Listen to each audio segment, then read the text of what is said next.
গাজা যুদ্ধ বন্ধের দাবিতে স্বাক্ষর করা একটি খোলা চিঠি থেকে নাম না সরালে অন্তত ৯৭০ জন ইসরায়েলি বিমান বাহিনীর পাইলট, কর্মকর্তা ও সৈন্যকে বরখাস্ত করার হুমকি দিয়েছে ইসরায়েলি প্রতিরক্ষা বাহিনী।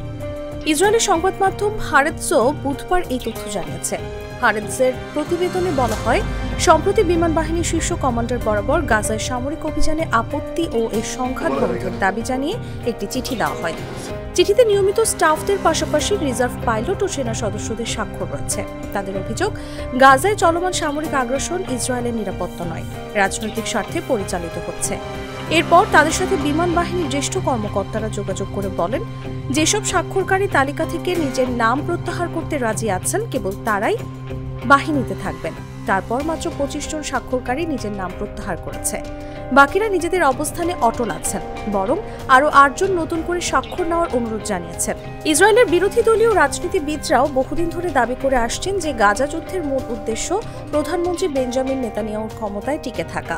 এটি জাতীয় নিরাপত্তার সঙ্গে সম্পর্কিত নয়। এদিকে জ্যেষ্ঠ কর্মকর্তাদের হুমকিকে আইনগত ও নৈতিক সীমা লঙ্ঘন হিসেবে আখ্যা দিয়েছেন স্বাক্ষরকারীরা। তারা বলেন, এটি সদস্যদের মত প্রকাশের সাংবিধানিক অধিকার লঙ্ঘন করছে।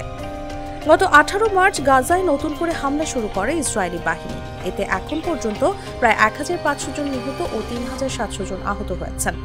অক্টোবর ২০২৩ থেকে শুরু হওয়া গাজা আক্রমণে এখন পর্যন্ত ৫০,৮০০ ফিলিস্তিনি নিহত হয়েছেন, যাদের বেশিরভাগই নারী ও শিশু।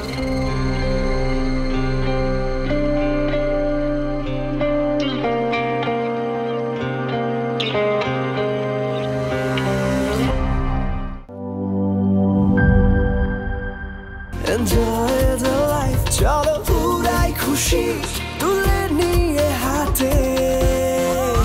Cheer up, oh oh, cheer up, oh oh, cheer up, oh oh, cheer up. চিল হবে রিফ্রেশিং মুডে। চিয়ার আপ, চলো উড়াই খুশি।